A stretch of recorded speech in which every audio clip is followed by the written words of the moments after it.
You're listening to the voice of Nassau Community College, 90.3 WHPC. My name is Bill McIntyre, and it's time for this week's Long Island News, the show that talks to newsmakers and other important people from Nassau and Suffolk County that matter to Long Island and Long Islanders like you.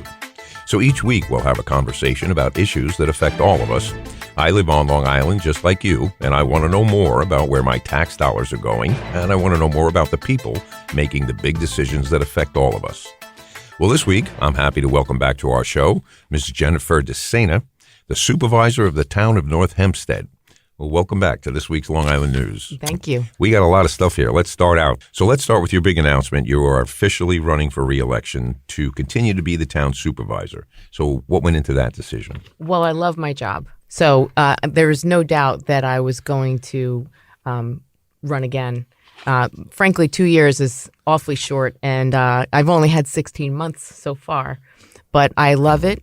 I've learned so much. The town of North Hempstead is incredibly diverse, and we have wonderful community leaders who are doing great work. And it's my privilege to be invited to events and meet people and hear their concerns and create a more inclusive environment in the town of North Hempstead.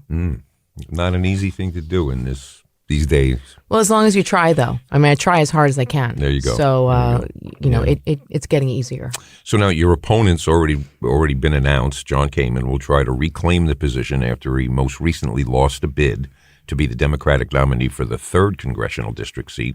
What are your thoughts about your record as compared to his? Well, I mean, I'll right there, I'll say I really want this job. I ran for it, and I didn't have any political background or government background. No one in my family did. I ran for it because I want the job. That's refreshing. Yes, and I want to keep the job. On the other hand, Mr. Kamen really wanted to be in Congress.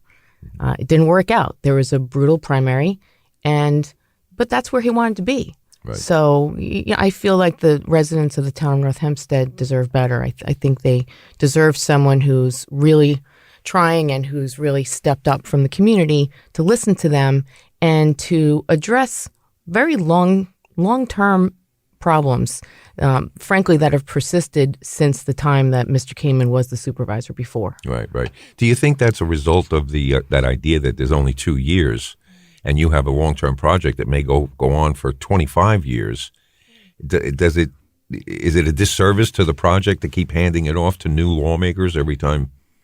It's not so much that. We have great commissioners who can do the work if they're allowed to do it without interference. And some of the things we've discovered in the 16 months that I've been in there is that there's a lot of micromanagement going on by bureaucracy? By elected officials. Okay. Who, they want to reprioritize something that's in their district.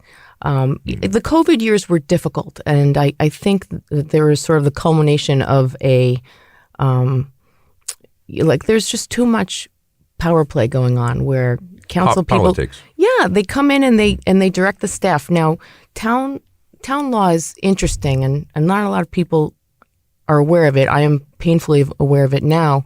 Mm-hmm. At the town level, we operate by majority rule. So the majority of the board makes the decisions on hiring, firing, and contracts. Okay. So I am the supervisor, and as far as chain of command goes, I am responsible for the staff, for their daily needs, for questions they have. I'm the one who's there every day, my staff and I, for them to turn to. Right. But we have a town board that is also trying to direct the staff on a day-to-day basis. Creates a terrible problem for our staff. And, our commissioners are appointed. They could lose their jobs too, and they know it. Right. They don't have the protection that fortunately, that our union members have. Right.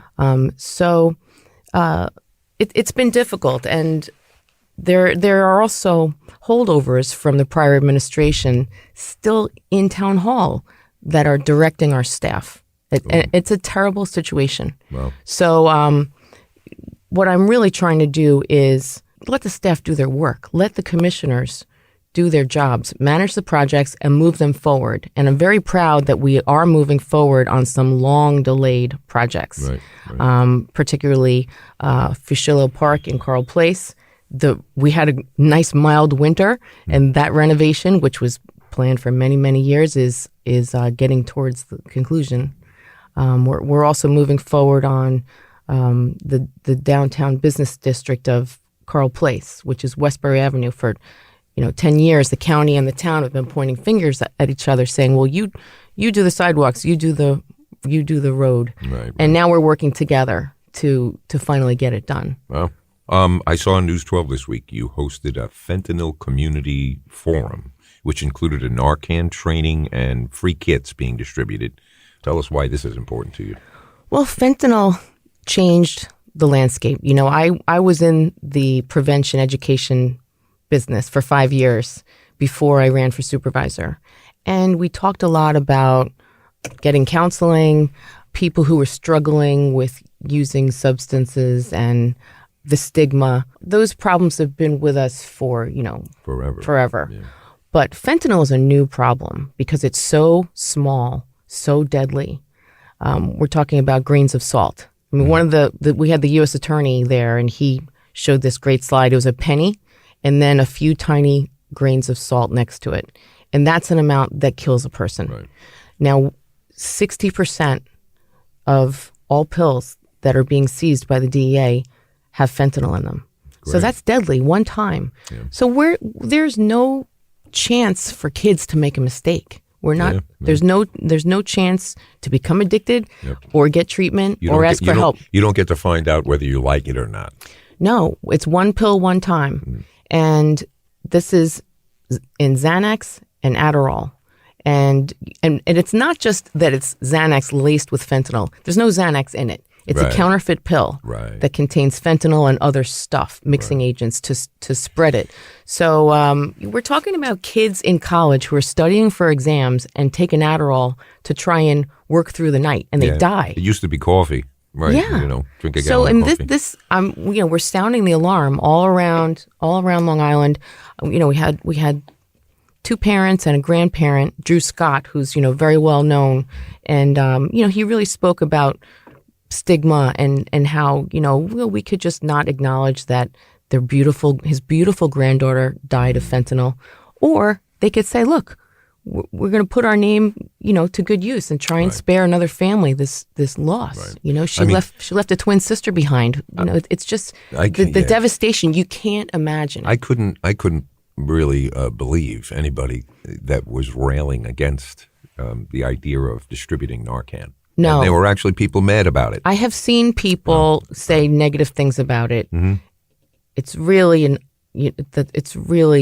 that's a sign of kind of ignorance. Yeah, there's something else. Narcan is not something that causes people to use drugs. No. Oh. What it does is it saves their life to give them another chance to get help. Yeah, but even people that knew that were complaining about it, only because of the stigma. Again, anybody that's got an opioid overdose must be the lowest of the low. And that's why we have to take away the idea that it's a moral failing. Right. And it's like, if someone gets cancer, do you say that they're bad and they relapsed? Are they bad? No, it's a sickness, and substance use is a sickness. People use it because they're self-medicating because they have it's something in their brain, whether it's ADD or anxiety. Mm-hmm. Well, it's the same thing as alcohol. I don't think the process is any different, just the substance that they decide to turn to. But it takes a long time to die from alcohol. Oh, definitely. Unless you die on the road. And by the way, we still die on the road. The biggest. Terrible numbers of deaths on the road. I have a question, though. Again,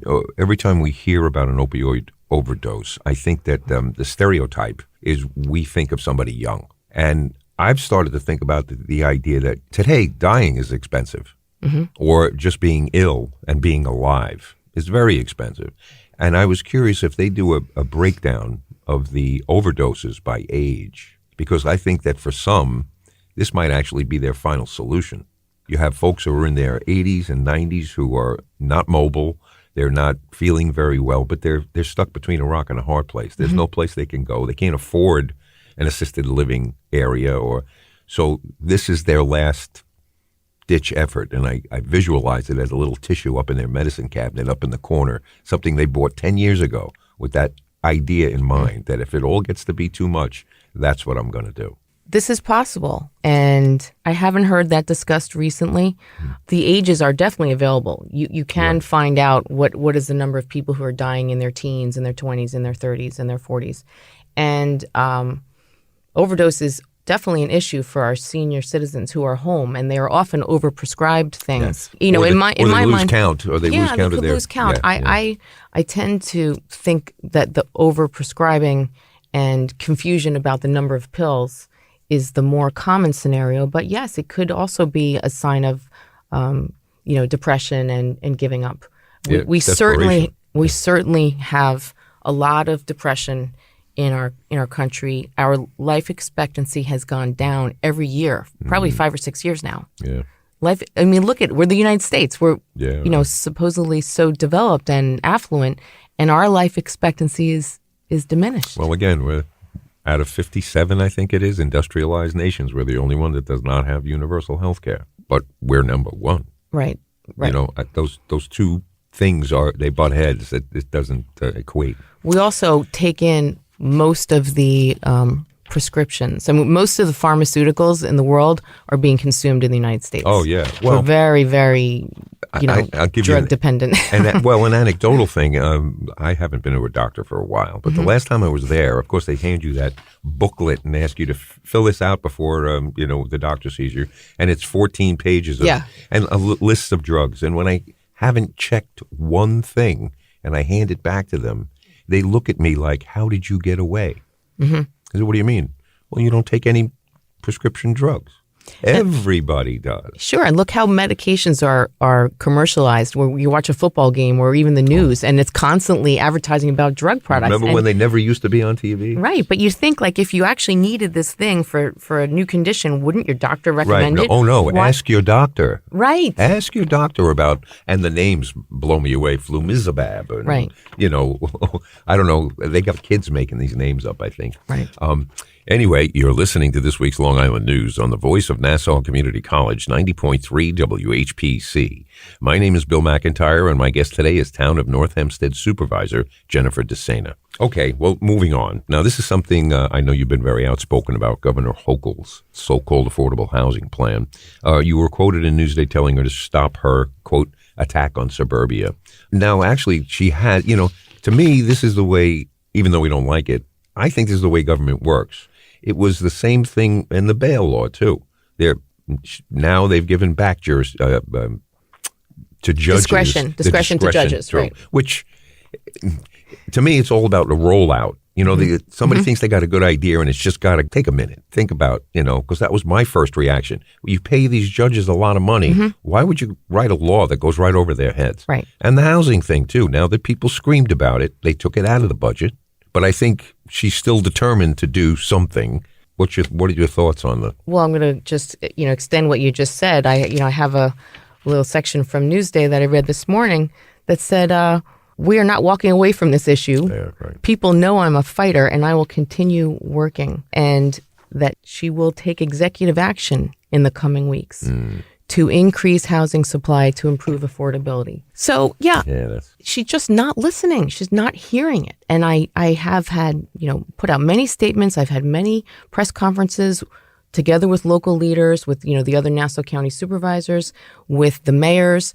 In the town of North Hempstead, I have 31 mayors.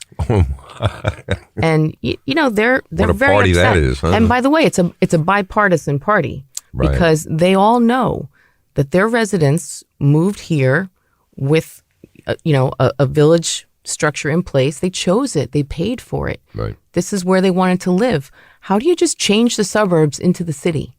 It doesn't make sense. Well, we also have to be realistic because it's not going to stay the same. I think people have to realize that. Right. As you move into the 21st century and get farther in, it's not going to be that quaint little village that you moved to. Because, right. Things change. Yeah, it can't.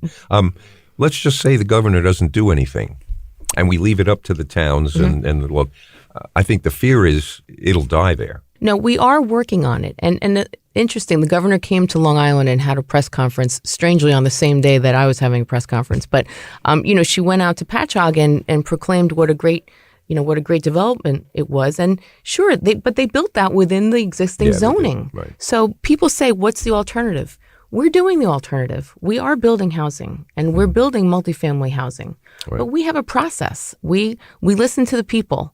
We have, I sit, in the town hall. We have board meetings every month, very long board meetings. Sometimes we call special meetings on certain housing issues. And we listen to the residents. We listen to experts. I am very, very grateful that the environmental experts spoke very loudly against Hochul's housing compact, because on Long Island, we live on an island. Yeah. It's not as if we have indefinite land to, build on. And we live over our drinking water. We don't have reservoirs like in the city. We live over our aquifer, and we have seen damage to different layers of the aquifer already. Mm-hmm. So we have to be very careful. So we listen to the environmental experts. We have procedures. Right. We have environmental review. And I think that the difference is, though, is that, and I hate the term affordable housing. Right. Newspapers use it all the time. When I would call those places up to find out what affordable meant, it was anything but. Right. We do need affordable housing. If on Long Island, if towns are going to do this themselves, are we going to get the really affordable housing, or are we giving developers just a free ride to make a few $1 million and then move to whatever town they want to live in? Right. We have to keep our eye on, we have to state what is the objective. If the objective in a certain area is affordable housing, then that's what we have to build. Right. If we're looking for housing that our young people want to live in, or that our aging parents want to downsize to, then we should build that. Right. There are different things that go with it. Yeah. I'll tell you, the villages of Westbury and Mineola, which are in the town of North Hempstead, have done a lot of building in recent years, and it's really nice housing, and it's full. They build it and it fills up. It does happen to be near the train station and near parking lots, and those parking lots are very expensive to build. Well, Farmingdale just put meters in all their parking lots, or is in the process. Right. Town's not happy.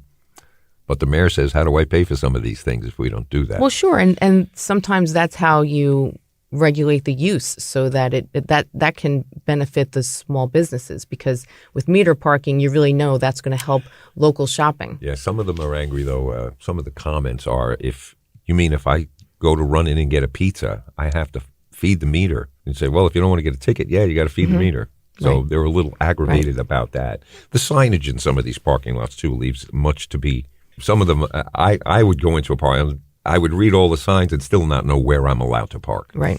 Anyway, let's see. So I understand the town of North Hempstead has been going about 16 months without someone permanently named to the position of town controller. But one has finally been found. Right. Her name is Kristen Schooner from Massapequa Park. Now, why was this such an exhaustive process, and why was she selected? Why did she fit the bill? She's a great candidate. I was thrilled when I met her. She seemed to have a good combination of people skills and technology skills. So I'm thrilled that we were able to hire her. This process, as I said before, hiring is done by the majority of the town board.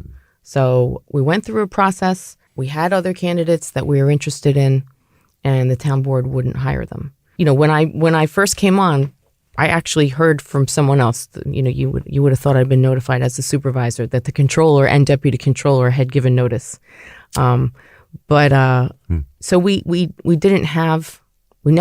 I still have never had a controller or deputy controller since I've been the supervisor, and my finance director has stepped up and covered a lot. That's a big job. It's a big job. Yeah. His main purpose is to develop the budget, but he instead has had to develop the budget and also supervise other staff and serve as acting controller for purposes of the audit of the town. Very important things. So, the town board, when I first came on, they made some hires. They hired the town attorney and a few other people, but they didn't do it. And I fear that it was because they didn't mind if anything bad happened would be blamed on me. But thank goodness she's coming on board next week. Would it change the balance of power if the controller was in one party or another? I mean, did that make a difference? No, the controller is not a political person. It's just someone who's hired. That's why it was distressing that they wouldn't make this hire all this time. You're listening to this week's Long Island News on the voice of Nassau Community College, 90.3 WHPC. My name is Bill McIntyre, and my guest today is Town of North Hempstead Supervisor Jennifer DeSena. Now, so about 2 weeks ago, Newsday reported that North Hempstead opted in to a state law that gives volunteer firefighters and ambulance workers 10% tax exemption on their town taxes if they live locally. Now, certainly that's going to help recruit people and retain newcomers. Why wouldn't a township want to opt in? Well, anytime there's a tax benefit given to one resident, the tax burden is spread to the other residents. Okay. So we have to examine it, and we have to make sure it's the right policy decision. In this instance, though, I think the residents have a direct benefit. Absolutely. I mean, they're covering your house in case. We rely on a volunteer fire department. People don't realize, you want to go back to the days where the fire department shows up at your house that's in flames and someone asks you to give them a deposit before we start to work on your house. Nobody wants that. I don't think they remember that, certainly, and but that's the way it used to be. If your neighbors didn't help you put it out, you had to pay somebody to come and help you put it out. Right. But all over Long Island, we have volunteer fire departments, and they're trained. They are a wonderful group. They're like family. My dad was a fireman. Yeah, yes, and very often we see 2 or 3 generations of service, and very often I give out 50-year proclamations for people who have served for 50 years. So, I encourage all young people to consider it. Go to the fire department, go to a recruiting event, or just go, talk to someone who's there, because the training is wonderful. We have a fire academy in Nassau County where I got to go there and put on all the equipment and see what they do. Ladders and, It's incredible. They have different sized buildings. They have like a 6-story apartment building. Yep. They have a regular house, and they build the fire, and then they practice. They go in there and they put it out, and they can, they take turns holding the hose, and I mean, it's incredible that our volunteers get that training, and I'm so grateful that they do. The other thing that I think prospective candidates for the volunteer fire department don't think about is that it's a very family-oriented thing. Very. You don't have to be a single guy with a lot of time on your hands to be a volunteer fireman. And when the holidays come around, the firehouses are the ones that, used to, I guess some of them still are, the center of attention. They would have the cookouts and it was all family-oriented stuff. Absolutely. Most of them are family people. And because, that's why you live on Long Island. You come here for the good schools. But then you get the training. You get to learn CPR and medical things that your own family is going to benefit when you're on a vacation someplace or you're having your own party and something happens to someone. You're already on the scene and you have some training. They are leaders in every way. They're very often the people who support the Memorial Day parades and take care of our veterans. It's a wonderful family, and their installation dinners are really fun. I have one tonight and 3 tomorrow that I'm looking forward to going to. Very good. So now there was another article in Newsday about federal COVID funding and what towns and other agencies are using that money for. It is said that a plan to spend $3.1 million of the $10.1 million given to the town of North Hempstead was proposed to convert the private septic tanks of businesses on Clandome Road in Manhasset to a public sewer system. It was approved after some legal back and forth. Nothing's ever easy. Tell us about that. What's the other money been used for, and what's it planned to be used for if it hasn't yet? Sure. So, prior to my becoming supervisor, we were given $10 million as the American Rescue Plan Act. We call it ARPA. Okay. We used about $1 million of it to make up for lost revenue in the Port Washington Parking District. And then we've had this other $9 million that we have to use by a certain time. It has to be allocated. Right. So last summer, we submitted a form to the Treasury Department setting forth how we wanted to use it. So it can be approved. ARPA money can't be used for regular things. Right. It can't be used for salary. but it can be used for infrastructure. It's designed to be used to help businesses who had a loss during COVID. Obviously, it came from COVID. Right. So we allocated $1.2 million to this downtown project, the sidewalk project I mentioned before in Carl Place. Right. And we allocated $3.1 million to this sewer conversion project in Manhasset. Sure, Manhasset's a nice place, but we have no sewers. Not even our business district. We have a diner there that's been in business for 60 years. Louis' Diner, heart of the community. No sewers. They pump their septic tank every week. Oh my God. They're paying almost $100,000 a year to pump a septic tank. Right. Now, that's putting in a sewer is not something a business can do on their own. They rely on government to get this done. Fortunately, last year, through Assemblywoman Gina Solitti, we obtained a $5 million grant from New York State. Mm-hmm. And that was enough to plan the main pipe under our main road, Plandome Road in Manhasset. But there's still an expense for the businesses. Yeah, everybody's got to be connected. Exactly. If you don't connect, then there's no point. It's not doing the environmental benefit and the business benefit that it's intended for. Yeah. So we designed a program to incentivize the stores to connect to the sewer quickly, to do it so that you don't want anyone to say, we don't think it's financially feasible. Right. We want them to do it. We already spent $1 million putting the pipe in the ground, but exactly. Yeah. We want to now leverage that money. So we want them to connect and connect quickly, so that then we can repave the road and the sidewalks and have it be a project. Yeah. Plus, they've been waiting for it for so long. Yeah, the businesses have been asking for this for so long. Yeah. I don't think people realize, and that's one of the things about development and the building, is that you can create a 300-unit building someplace. Nobody's changing the sewer system. You just added X amount of families to the amount. There's only 13, I think. I believe it's 13 wastewater treatment plants in all of the Northeast that are taking care of our water needs. Right. They're all at the max. Exactly. And that's why another reason we need to do this quickly, because someone else will come along and take that capacity. And now our businesses will have lost the opportunity. So we pushed and pushed. And, the idea that there was a legal question, it was just sort of a distraction, because ARPA money is being used for sewer projects all around the country. Yeah, right. Well, it's infrastructure. It's infrastructure. But we can't do anything without that. No. So I'm very proud that we pushed, and the businesses had to come into town hall and speak loudly and clearly that they want this and they want us to vote for it. So finally, we voted to allocate the money. We're just trying to do it now, in a streamlined way, and we're still struggling with that. But hopefully, well, it's like you said, it's all a battle. But yes, good for you. Yes. You're in there. Yeah. Well, we can't be out of time. Yeah, we are. I told you, it goes quick. Wow, it really does go quick. My guest today has been Town of North Hempstead Supervisor Jennifer DeSena.